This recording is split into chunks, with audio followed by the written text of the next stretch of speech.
Hello, Low Page. Welcome back. Okay, let's go ahead and get started.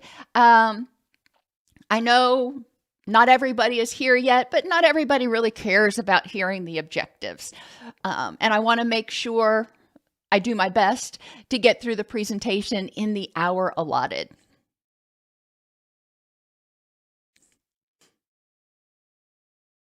I'd like to welcome everybody to today's presentation on improving health literacy with health coaching.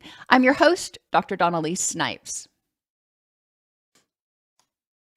In this presentation, we're going to define health literacy and explain why it's important. We'll identify at least 5 ways to improve health literacy, and then explain how health coaching uses motivational enhancement and adult learning theory to help improve health literacy. You have the knowledge, got to help people actually implement it. And then we'll describe some different skills that a health coach needs in order to help people become more health literate. Health literacy is the degree to which individuals can obtain, process, and understand basic health information to make appropriate decisions. This includes their math skills to manage levels like their insulin levels or their blood pressure, or anything else that involves numbers. People need to be able to understand. I know cholesterol is a big one right now. You have, well, all the time, but you have your HDL and your LDL and figuring out whether you've got a good ratio. Doctor rarely tells you a ratio. And it's important to understand how that impacts you. We need to help people understand their risks for certain conditions, certain diseases. And a lot of that is online, but most people don't know where to go to find out what's my risk for diabetes. I don't know. Maybe I'll ask my doctor, maybe I won't. But you can go on and find information online. However, as we all know, the internet is not always the most reputable place.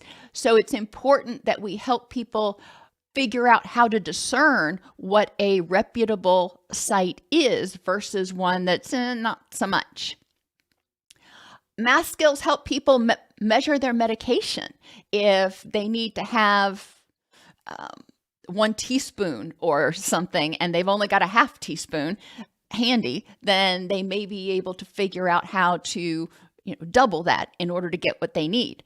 I know when I work with animals, when I do animal rescue, a lot of times we're told to give so and so many milliliters of a particular medication. And knowing how to translate between the two can be really helpful between milliliters and teaspoons. People also need math skills to understand nutrition labels and figure out how many carbohydrates, what percentage of my diet is coming from carbohydrates, for example, or how many grams of protein do I need? And yes, again, they may be able to ask their doctor, but how many people really ask this question? And how many doctors actually give any sort of useful answer? And they need to have math skills to manage their insurance, to understand deductibles and co-insurance and those things so they can choose the best insurance policy for them. Health literacy includes general health information about requirements for good health that include exercise, sleep, nutrition, and regular checkups, as well as ways to prevent or mitigate common risk factors for disease. Okay, these are things that we hope people learned in health class in middle school and high school, but unfortunately, that's probably not the case. Only 12% of adults have proficient health literacy or the skills needed to manage their health and prevent disease.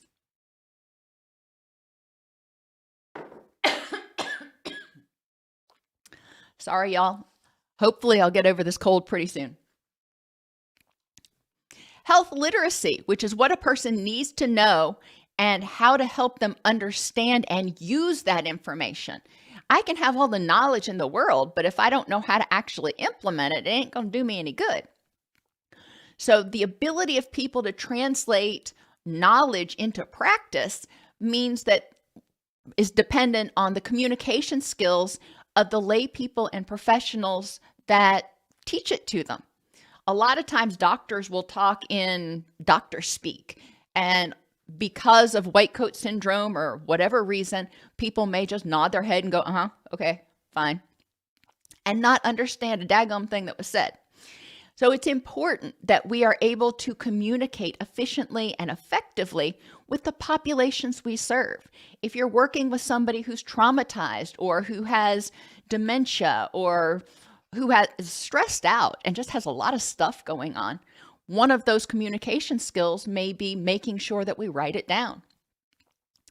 Another thing that affects our ability to provide health information and help people become more health literate is our own level of health literacy. Can't teach what you don't know. And the particular demands of the situation in context. And that's really important. When I used to work in community behavioral health, we would do an intake with somebody and we had 90 minutes. 90 minutes to get through 73 pages. This was back before the computers. 90 minutes to get through 73 pages of material.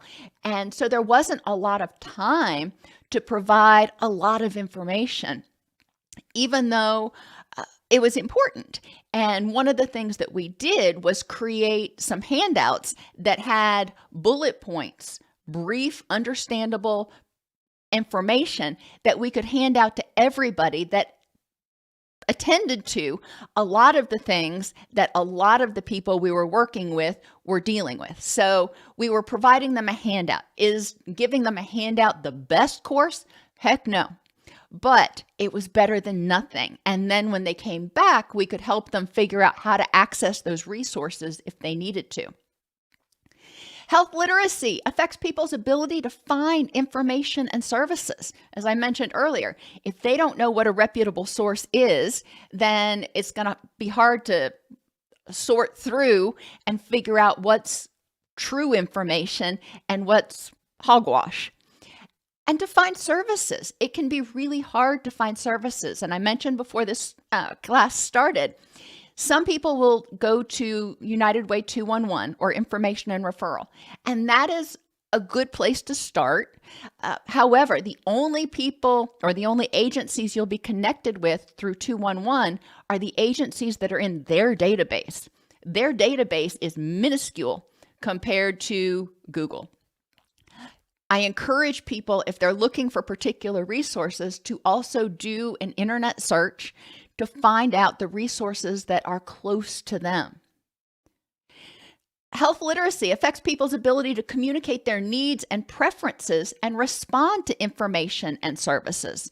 If somebody's coming in for treatment and they have no idea about the different types of counseling or ways to address their addiction or their depression, they're just walking in going, give me whatever you got, doc. And that's not super helpful. Health literacy can help people say, I prefer a cognitive behavioral approach, or I don't want to be on medication, or I do want to be on medication, whatever it is. And when the physician or counselor or caseworker proposes different strategies, the health literate person is able to evaluate that and go, yeah, that might work for me, or nah, guess again. Health literacy helps people process the meaning and usefulness of the information and services. If people are health literate, then they recognize when they undergo certain things or engage in certain practices that what they should expect in terms of outcomes. What are they looking for? So they can evaluate the usefulness of this information. If I get information about statistics, people use statistics like crazy, and usually to prove their point, not to be objective. So if I hear that the rate of this particular disease has jumped 100% this year, oh my gosh, that sounds pretty daggum scary. What are they saying? Was it last year, were there 2 instances of the disease, and this year there's 4 instances of the disease? Well, that's very different than If last year there were 2 million instances and this year there are 4 million instances, the likelihood of it impacting me as an individual is a lot greater when it's 4 million people versus 4 people in the world. Health literacy impacts people's ability to understand the choices and consequences of the information and services. If I do this, what are the short-term as well as the long-term consequences? And it helps them decide which information and services they need to take action. Health literacy is very empowering. It takes the professionals, if you will, out of the driver's seat and puts them both in mutual driver's seats. I don't know where I was going with that metaphor. I tell my clients when I start working with them, I have a lot of knowledge about psychology and skills and mental health issues, but you are the expert on you. You know what has worked and why, and you know what hasn't worked and maybe why. And let's talk about that. You need to help me tailor the strategy to meet your needs. Anyone who provides health information and services needs health literacy skills. If you're a teacher, if you are a caseworker, anybody who is providing health education, we need to help people find information and services, effectively communicate information about health promotion and conditions of people of varying ages, cultures, and cognitive abilities. And one of the strategies that's helpful is one that they call teach back, where, just like it sounds, you explain something to somebody and then you have them explain it back to you. And it takes a minute to get the verbiage down where you feel comfortable saying it in a way that doesn't feel condescending, but it can be very helpful. For example, if you're trying to help somebody determine how much insulin they need to take based on their blood sugar reading, you explain it to them and then you say, let's work together and go through a couple examples to make sure that you feel comfortable with this. It's not to see if you get it. It's to make sure the person feels comfortable. We need to be able to understand what people are explicitly and implicitly asking for. They may come to us and say, I got my lights turned off. Okay. What are they asking for? They're asking for assistance finding somewhere that can help them get their lights turned back on, maybe. Or maybe they have the money, they just don't know how to contact the agency to get the lights turned back on. We need to communicate and ask them exactly what it is that they need help with. And we need to decide which information and services work best for different situations and people so they can act. And I have asterisks there because deciding for people is very paternalistic. However, as a professional who's been working in this field for a quarter century, I have an idea about what services somebody's going to qualify for versus not. And I'm not going to send them on a wild goose chase trying to access services that I know good and well they're not going to qualify for. So it helps me help them sort through all of the resources, if you will, that they find wherever they find them. A health literate case manager or clinician integrates health literacy into planning, evaluation measures, patient safety, and quality improvement. We want to look and make sure that people are developing the skills to keep themselves healthy, not having us constantly telling them what to do. They're learning how to do research on their own. They're learning how to evaluate it. They're learning how to take steps necessary to advocate for themselves. We need to have a high level of health literacy and work with people in the design, implementation, and evaluation of their treatment plan. Most of the time, none of these happen. I'll be honest, and that's not okay. We are supposed to work with people in designing their treatment plan or service plan to figure out what it is they're motivated to work on and what steps they're willing to take. The implementation, we're supposed to help help them access some of these services. If you've dealt with certain agencies, I won't call them out, but it can be a circus trying to actually connect somebody and help them get services at certain agencies. And what I'm referring to right now tend to be more governmental agencies. But when you're talking about a large community behavioral health, it can also be overwhelming and confusing and everything else. So we want to make sure that we are there to help them implement the strategies. And when they start trying, if they have difficulty with implementation, we're there to help nudge them along the way. Okay, you got this far? Great. Let me help you get the rest of the way. And then we want to work with them to evaluate the plan. Is what you're doing working in your experience? What do you think? What do you feel? It's not for me to say, well, the person has been sober and has had a house for 6 months, so yeah, it's working just fine. Well, those are my goals. Those are my dashboard things that I've got to measure. But what is their thermometer or measure that they're using to evaluate the effectiveness of what they're doing?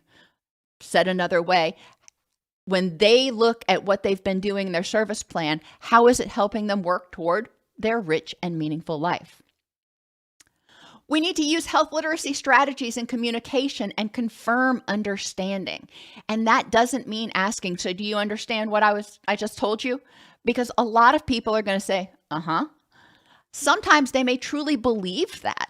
I remember going to a motivational interviewing seminar and sat through it, watched, participated, whatever. And I thought I had motivational interviewing down. And when it came time to actually implement it right after the conference in session, I realized I didn't really know what was going on. I had all the knowledge, but I didn't know how to translate that effectively into practice. So we need to make sure that we are confirming that people understand what they need to do and how to do it. We need to provide easy access to health information and services. If there are certain things that y'all encounter with your clients on a regular basis, then creating short little videos that can be put on the website, creating handouts, creating things that they can access, ideally 24/7 when that need comes up. We want to design and distribute print, audiovisual, and social media content that's easy to understand and act on. Bite-sized chunks, even more so than the first time I presented this class several years ago. With the advent of TikTok and everything else lately, it seems to be more important to keep things bite-sized. And this is a tool that you can use. This is how to use it. Let's practice it. Done. And not go into an hour-long presentation. And we need to regularly address health literacy in high-risk situations, including care transitions and medication changes. When I had clients that would move from residential down to, unfortunately, most of the time, straight up outpatient, that's a big change. And are my clients understanding what they need to do? Are they able to get to their appointments? If they're not, do they know how to access services to help them get to those appointments? You see what I'm saying? So when care changes, the person's level of support and the things they need to do often changes as well. We need to evaluate understanding of the condition, treatment options, and services available at admission. I mean, that's informed consent, but we do need to make sure that they understand what their options are. They don't feel forced or pressured or like there's only one option. We need to evaluate their understanding of general health and wellness behaviors. Do they understand the importance of sleep? Do they understand the importance of nutrition? Do they understand the impact that drinking a fifth of alcohol has on their body? We want to assess their ability to seek out, obtain, and use health-related information. I know I've said that multiple times, but that's important. That's part of health literacy. making sure that we're assisting clients in learning how to become more independent, more literate, and more self-advocating. We want to identify obstacles to client health literacy and set goals for improvement. Some of those obstacles can be unclear videos, handout with small type. I know, especially with my vision these days, I need it in big type. A lack of a clear way to transition knowledge to practice. If we tell somebody it's really important that you get 8 hours of sleep a night, they're going to look at us like, who says and why? And even if I want to get 8 hours of sleep a night, I don't know how because I've got insomnia. Okay, so we need to help people understand how to translate that. And we want to promote changes in the healthcare system that include improved health information, communication, informed decision-making, and access. When we start engaging with our clients and evaluating their health literacy, we're also evaluating their needs and unmet needs in our particular area. And once we do that, then we are more able to go to the powers that be and try to fill gaps in care. We want to support and expand local efforts to provide adult education, especially in English and math, so people can be literate. If you can't read about or don't understand what they're writing about how to prevent diabetes or how to address addiction, you're not going to get very far.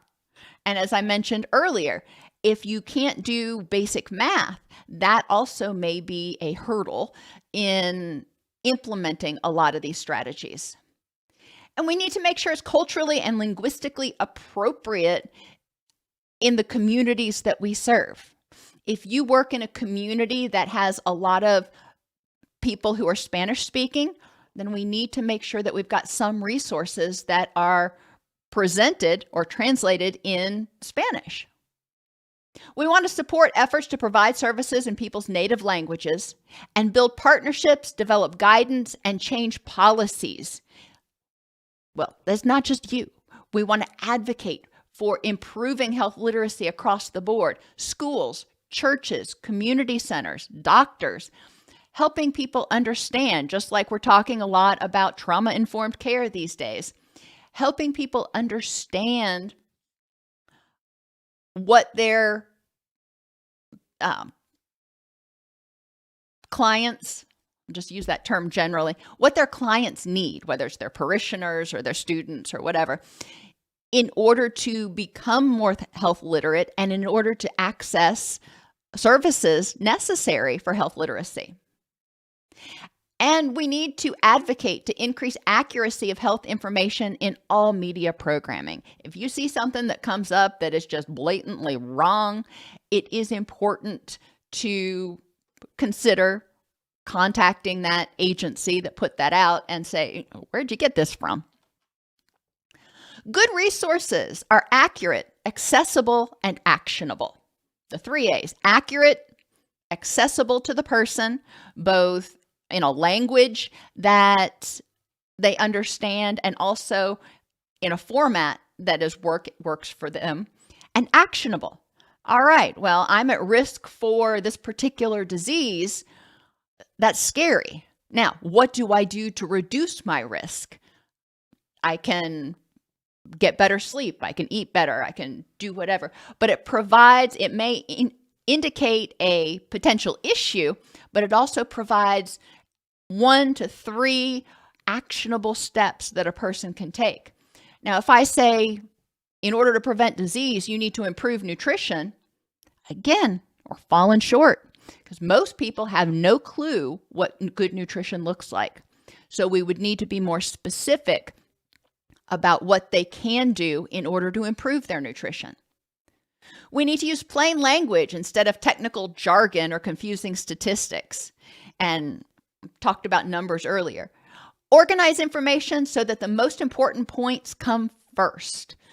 Even if you're keeping it bite-sized, giving people really important information before they start drifting off or getting bored is important. Break complex information into understandable chunks. Instead of doing a 30-minute presentation on improving nutrition, do 15 2-minute presentations on different strategies to improve nutrition. That way people can take it into bite-sized bits. Provide recommendations and explanations of risk and benefits that are clear, concrete, and understandable to the person. Risks and benefits. Don't tell somebody about how they're at risk for this, that, and the other without providing them tools to address it and benefits to taking particular steps.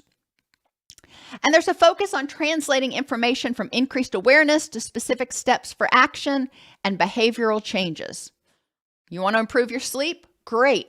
That's knowledge that it's important. Now let me help you figure out what you need to do to improve your sleep. Use multiple modes of communication, not just text. And I don't mean text messaging. I mean giving them a handout. A lot of people are too overwhelmed or too intimidated by agencies to reach out. They're intimidated and have difficulty asking questions. So we can create videos on the importance of nutrition in prevention and recovery. We can provide pictures that help people visualize it. And we can provide experiential activities to help people get more comfortable with actually implementing it. When you give somebody a referral, for example, if they don't follow up with that referral, you want to ask yourself, why not? Did they not see the need for it? Well, you clearly didn't communicate why that was important. Or were they overwhelmed? I've had a lot of people be completely what I call phone shy about calling and setting up appointments or trying to connect with different agencies because it feels overwhelming. It feels disempowering a lot of times. A lot of times they come away feeling like a number. So helping people actually do it, and I've had them watch me do it. I've had them do it while they're in my office so I can help them through it if they start getting flustered, and then getting to the point where they feel comfortable. We want to respect cultural preferences and practices. Not everybody wants to go to a traditional Western medicine physician. All right, what's going to work for you? And involve members of the target population in planning, developing, implementing, disseminating, and evaluating the effectiveness of the information. We're putting this information out there. Is anybody consuming it? And when they do consume it, is it useful to them? If not, what would be more useful? Dissemination strategies, school curricula, from daycare to college. And yeah, daycare. Little children, 2, 3, 4 years old, can understand the importance of hand hygiene, can understand the importance of drinking their water. There are things that we can teach. Young children can start developing emotional intelligence. They can start developing coping skills and distress tolerance. So we can start as early as daycare teaching healthy physical, interpersonal, cognitive, emotional behaviors. YouTube and now TikTok, evidently, is another area where people do go in order to get information, whether it's about how to change a fan in a refrigerator or how to cope with depression. Social media is another place, and it can be wrought with problems, but some social media sites are actually helpful. One of the ones I like is called patientslikeme.com, and it's where people go in and they log on and they can connect with people who've taken certain medications or had particular diagnoses, other people who are going through similar things, and get information about the treatments that they're going through, how well it's worked for them, what the side effects are, whatever. A lot of stuff that you're not going to get from your typical doctor or clinician. And to a certain extent, there may be some of this that we see, for example, on Reddit. But anyway, that's one site that I have found really helpful for helping clients find community. Podcasts can be helpful. Handouts can be helpful. And the CDC, the National Institute of Mental Health, SAMHSA, N4A, and NIDA, the National Institute on Drug Abuse, are just a few of the governmental agencies that put together handouts on particular issues, particular conditions, and sometimes particular treatment strategies. And it's up to you to evaluate whether that's useful for your clients. News broadcasts, we can start doing this. We used to, back in the day, they would have a minute, they would have some sort of commercial, if you will, where they taught us about a particular issue, or somebody came on and said, hey, I've got depression. This is what it looked like. There's no shame in seeking help. And it did a lot to increase people's health literacy and get them talking about what we need to do in order to have a healthier life. Or if I'm depressed, it helps me know a tool or a few tools that I can use in order to start addressing it. Local magazine columns are another place. There's a lot of local magazines, where I live. It's the Lebanon Magazine, the Mount Juliet Magazine, the Nashville Magazine. But having columns that are written by health educators can be another way to disseminate information. Mobile apps, health fairs, another one, church circulars. There are still a lot of people who go to church, and there's a lot of people who read the circular during the sermon. So having information about health literacy in church circulars can be really helpful. Libraries, having certain sections set aside in libraries that are dedicated to particular topics and highlighting those topics can be helpful. T-shirts. Wear around a shirt that says, this is how to deal with depression. I have one t-shirt that I made that was 12 tips to improve happiness and cognitive behavioral strategies, but it's there. Do people read it? I don't know, but it's another way of just literally getting the word out. And peer facilitated education, thinking about how we can help peers educate peers about what's going on. And that was one of the things that really surged over the past 3-4 years is peer support. And it is really helpful for a lot of people, just like I said, with patients like me, when you have people who've gone through the same thing or who are going through the same thing, who can help educate one another, because a lot of times they're speaking the same language. If you've ever been at a class in which you were being taught by the professor who wrote the book, too often the professor is talking up here because everything down here seems just too elementary. They're like, why would you need to know that? And so students can talk among themselves and educate themselves, unfortunately. But that's what it's like a lot of times when physicians or other people communicate with their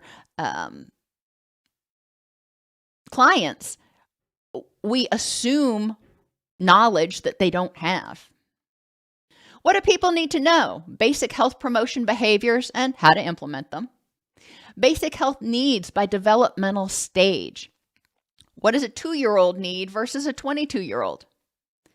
Parenting and self-parenting skills. A lot of people had really crappy parents and really crappy childhoods. Let's just call it what it is. And they still want to live a rich and meaningful life, which means they need to develop all the skills that their parents didn't teach them and learn how to self-manage. Basic coping and distress tolerance. Basic math and reading skills to help them manage their nutrition, their weight, their blood sugar, their medications.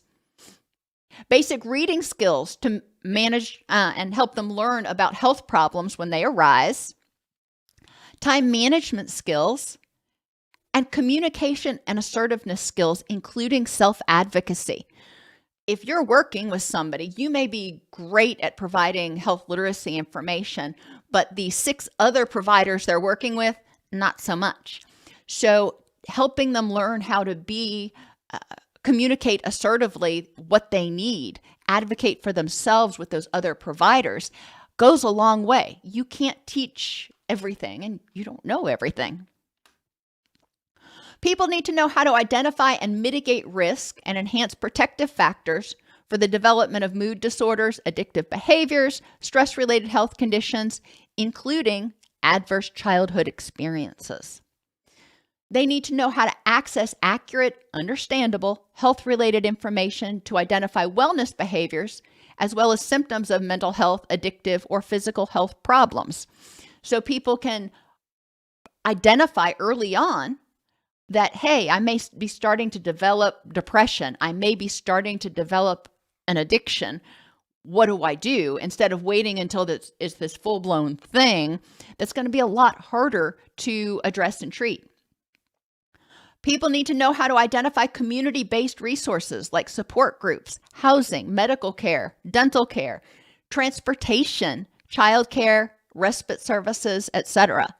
And some of these things you can easily search for online, but others of these things are a little bit more difficult to find out, like respite services. You put in respite services in Google, a lot of times you're not going to come up with a lot. So having a database as a clinician, having a database of community centers and churches and drop-in daycares or whatever that may help provide respite services can be really helpful. And that's where we start identifying where are the gaps that keep people from being able to access the knowledge and services they need. Translating knowledge to practice. Health coaches have that knowledge. That's great. But now we need to help people learn it and use it. So we want to provide self-management support. No change happens like that. If somebody says, okay, I need to improve my sleep or my nutrition or address my cognitive distortions, well, that's wonderful. But it's not going to suddenly flip a switch and be different. We need to help them in their learning process.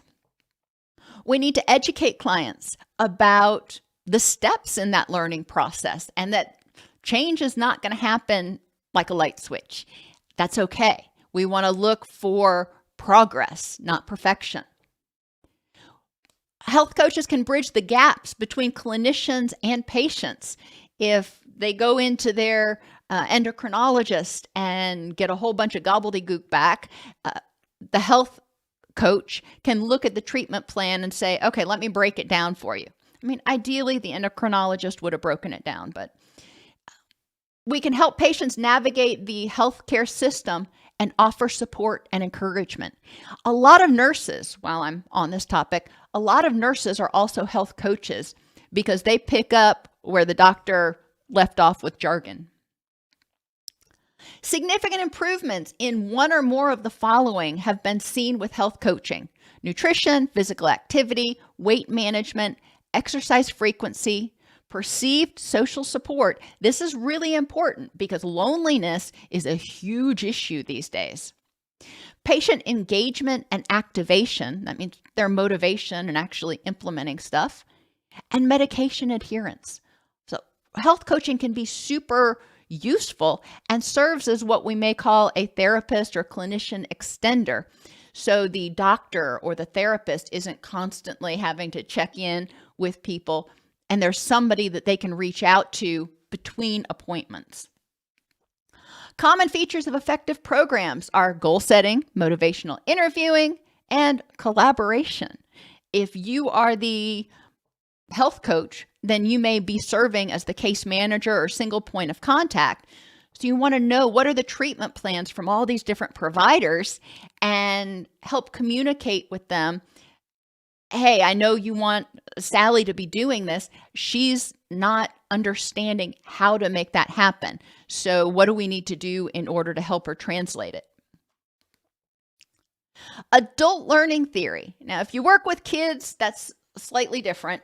But in adult learning theory, we figure out how to communicate this information in a way that is received and processed.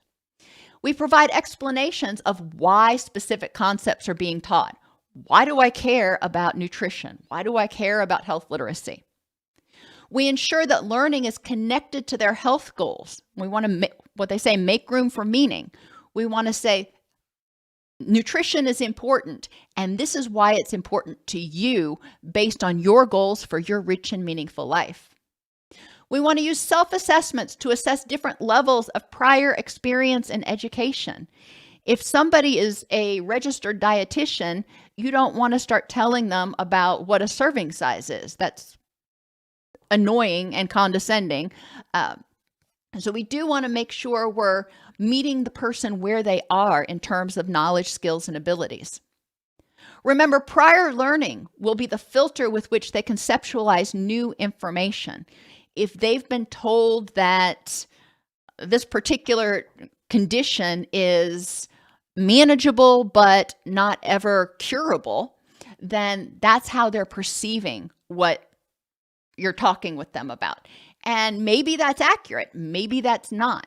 For example, personality disorders have long been seen as being incurable, and I vehemently disagree with that. But people who've been told that their condition is incurable may have a much greater sense of hopelessness and need more motivation and more scaffolding in order to help them get engaged. Use multiple methods of instruction. Talk about it with them, give them written instructions, and help them practice it. Ensure access to sufficient resources as possible. And remember that adult students often prefer a self-directed approach that allows for discovery on their own. They don't want to be spoon-fed everything most of the time. They want to be able to research the information when it's practical. In order to help people implement this, we need to enhance their motivation.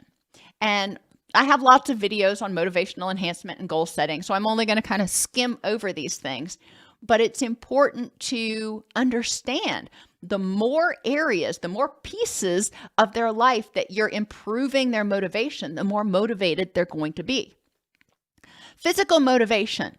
How is this going to help the person feel better? How is it going to improve their health, their energy, their pain levels? That's pretty motivating for most people. Interpersonally, how will making this change, whatever you're hoping they're going to make, or how will this knowledge enhance their important relationships? They may not care about their neighbor 2 doors down, but they care about their relationship with their kids or their spouse or their parents. And who is supportive of this change? We all need support. Emotionally, how will this help the person be happier? Cognitively, how does this make sense to the client? Do they understand the why? Why is getting more sleep going to help you deal with your ruminations? You know, those two things don't seem connected, but research has shown that people who are sleep deprived tend to have more ruminations and more difficulty controlling their thoughts. We want to help them see the whys behind this. And how does it help them with brain fog? And a lot of people use that term to refer to slow processing, difficulty with attention, and concentration. Environmentally, what things can be placed in the environment to enhance motivation? And in what ways does this change help the person live more in harmony with their personal values and feel a greater sense of connection? Motivational techniques to help, we see all these different ways that we can, dimensions in which we can increase motivation, but how do we do it? Well, reflective listening. If I hear somebody saying they're exhausted all the time, then I'm going to reflect that back, and I can also talk about how getting better sleep can help, or improving their diet. Open-ended questions about the benefits and drawbacks to staying the same. And I know you're like, excuse me? People do things that have the most benefit. So what are the benefits to what they're doing right now and the benefits to staying the same? And what are the benefits to change so they can weigh for themselves? We want to encourage affirmations of self-efficacy or their ability to do it and optimism. What is it that you think you can do? Recovery looks huge. That can be overwhelming. What is one thing that you know you can start doing today? Helping people recognize the importance and the practicality of baby steps. Every baby step, you make one baby step for 365 days, that's 365 steps. We want to develop discrepancy between what they're doing and their rich and meaningful life. How is what you're doing right now keeping you from moving toward your rich and meaningful life? And then once we've kind of established that, then summarize. So what I'm hearing you say is this is what you want out of life. This is what's keeping you from achieving your goals. And you're willing to try doing this, that, and the other in order to address it. Behavior change theory. All right, so they're motivated. That's great. Now they have to be able to actually change that behavior, and we need to help them. When presented with a need to act or behave, people choose what's most rewarding. Well, duh, I'm not going to look at something and go, yeah, let me choose the most painful or costly thing. No, that's just not how we're wired. One issue many people have is delay of gratification. They choose what's most rewarding in the moment instead of overall. And helping people be able to step back and make an informed decision about what's the best course of action to help me move toward my rich and meaningful life. It may be great right now or it may suck right now, but in the big scheme of things, what's the best course of action? In order to do that, people need distress tolerance skills. They need to be able to unhook from their feelings and thoughts and say, all right, I'm having a feeling that I'm anxious, or I'm, having all these thoughts that something's going wrong with me physically. Okay. Well, you're having these feelings or thoughts. Now, what do you do with them? They're not part of you. You can figure out what to do with them. And I talk a lot about that in my video on acceptance and commitment therapy. Redirection. Sometimes things just suck, and that's going to be the way it is right now. And helping people turn their attention if they're having cravings or if they're feeling really anxious right now. Unhooking from that thought, recognizing it's a thought or a feeling, and then redirecting their attention to something else. Not forever, but for a minute, so they can get out of their fight or flight stage and into their wise mind. And using distress-tolerant thoughts instead of saying, I have to do this or I can't tolerate this, helping them develop thoughts that even maybe this is awful right now and it will be over soon enough. This is awful right now and I can get through it. We want to reduce or increase access to the target. If we want somebody to stop drinking, then reducing access to alcohol, get it out of the house, is going to be a step. If they continue to have it around the house, it's going to be very triggering. We can also increase access to the target when we're trying to increase a behavior, like exercise or healthy food. Not everybody wants to go to the gym.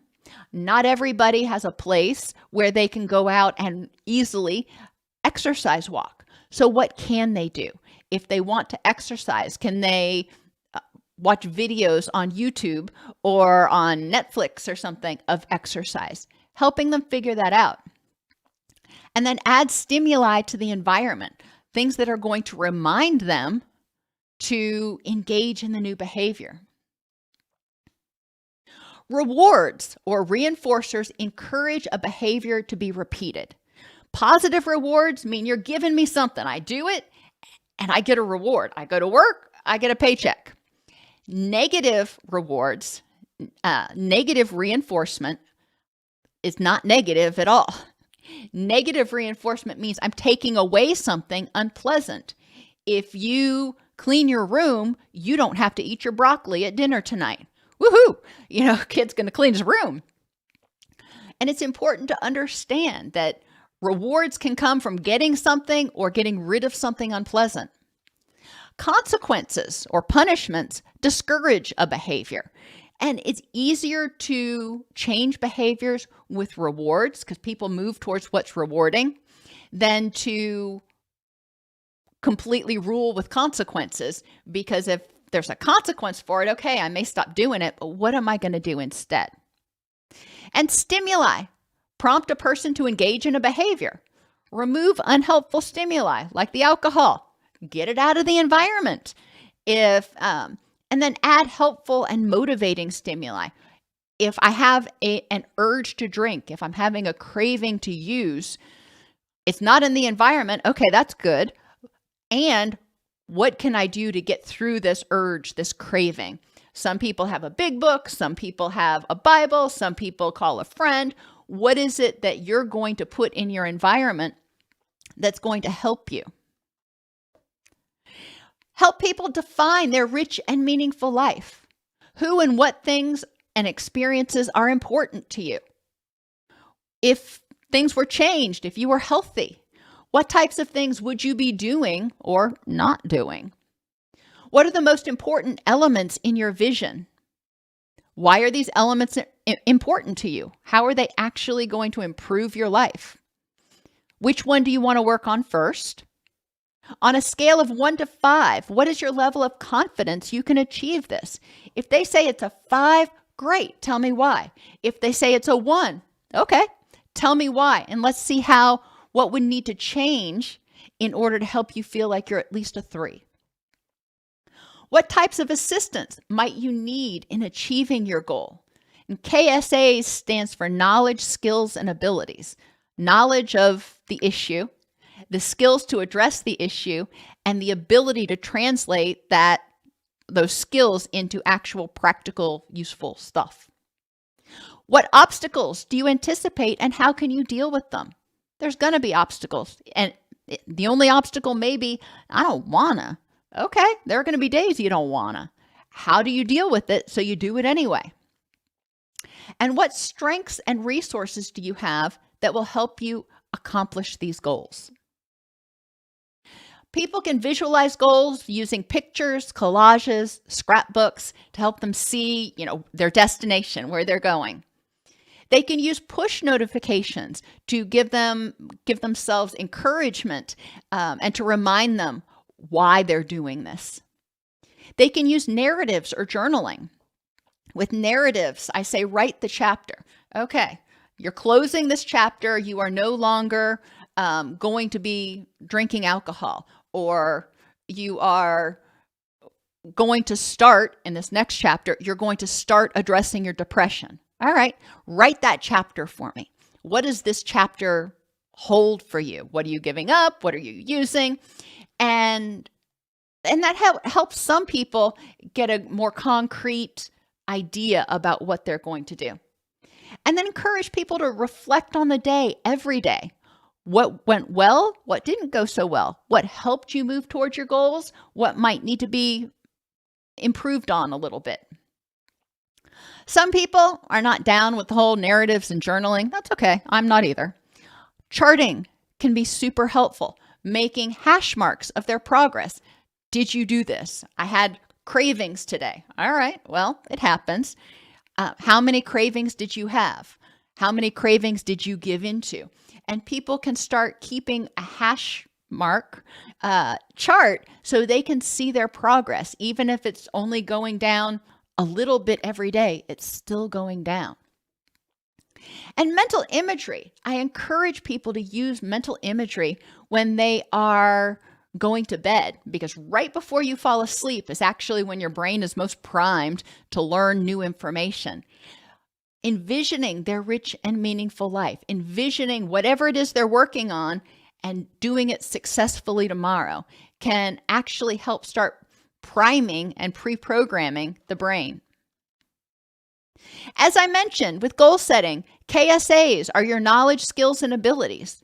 The knowledge of the problem in general, depression. What is it? What causes it? The problem for them. What does depression look like for me, and what causes it for me? General interventions to address depression, and what interventions might work for me. Maybe I don't want to be on medication. Maybe I don't like cognitive behavioral. What other options are available?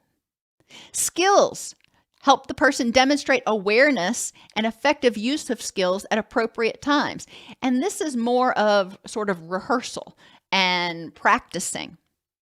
And then abilities is the person's ability to generalize awareness and skills to other life areas. If I'm using distress tolerance when I get angry, well, that's great.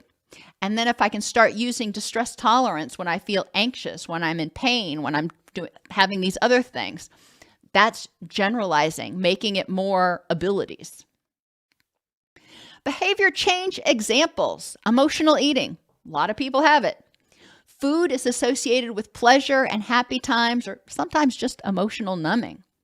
Food is readily available. So that's the stimulus. You're not just going to get rid of all the food in your house. So you have this stimulus around. When people are stressed or bored, the sight or smell of food in real life or in the media, seeing a commercial for pizza or something, can prompt eating behaviors due to the hormone and neurotransmitter surge caused by memories associated with the food. And sometimes the food itself, once they start eating, they know it's going to trigger the release of some pleasure chemicals. Our goal is to develop alternative strategies to deal with those emotions and help them learn what those strategies are, implement those strategies, and when they aren't 100% effective at implementing them, that's fine. Let's take a look at why and modify. We need to help people learn the process. Habit is another thing that a lot of people want to change. Sally smokes a cigarette when she's driving to work, after lunch, on the way home from work, after dinner, and before bed to relax. She is not necessarily self-medicating all the time. She's not necessarily responding to withdrawal symptoms. That's when she does it. My mother used to roll out of bed, and before her feet hit the floor, she'd light up a cigarette. Smoking strongly activates the pleasure centers in the brain. So for this person, triggers may be being in the car, mealtime, or when she needs to relax. Okay, so now we know what stimuli that behavior is associated with. We can help her develop alternative strategies to help her relax and figure out how to make not smoking more rewarding and less punishing, like through nicotine replacement patches. Finally, with scaffolding, the mnemonic is grow me. Goals between the client and the coach are specific and shared. Rescue or help is immediately available. The optimal level of help is provided, not too much, not too little. We want to encourage self-efficacy, self-effectiveness, use concrete prompts, help them call on prior knowledge, and we want to present it using their preferred learning method. We want to use a whole task, holistic approach. Cognitively, what is their ultimate goal? Emotionally, what are their concerns about their ability to meet that goal? And then we help elicit confidence. And then behaviorally, what do you need to do in order to make this happen? Finally, model desired behaviors and empower people to take chances. Scaffolding is something we use when we teach our kids how to tie their shoes. And that's the best analogy I can make, because when kids are learning to tie their shoes, first they start figuring out, okay, how do I cross the laces over? And then a lot of times they get stuck. It's like, what do I do next? Okay, well, I'll let you get to the point where you don't know what to do next, and I'll help you out. And then after they've done it a few times, they tie their laces and they make the bow, and then they can't remember what to do next. And I might be like, okay, remember, what do you do now that you've got the rabbit ear? What happens next? and then walk them through it. So they're calling on that knowledge. You're not telling them what to do. You're prompting them to retrieve that knowledge that they have so it's more easily accessible the next time. Health literacy is imperative to empower people to take charge of their health and well-being. Ensure clients understand their current condition, the causes of their current condition for them, and treatment options, and use that information to help them make informed choices about what to do next. Advocate in your communities, in your professions, to start enhancing health literacy from birth. And I know an infant ain't going to get much, but preschool and on, definitely ripe for learning. Health coaching improves client retention and success. And health coaches have the opportunity to increase people's health literacy, teach people how to enhance motivation, teach them how to set SMART goals, and how to attain those goals. Are there any questions?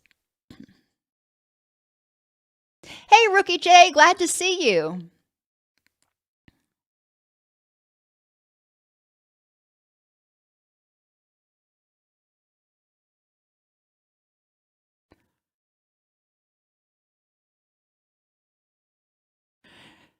Alrighty, I know this was a long one, but hopefully it provided you a lot of resources. And as always, if you are taking this for CEUs in your class, you are able to download the PDF of the PowerPoint so you have access to the research that those links went to.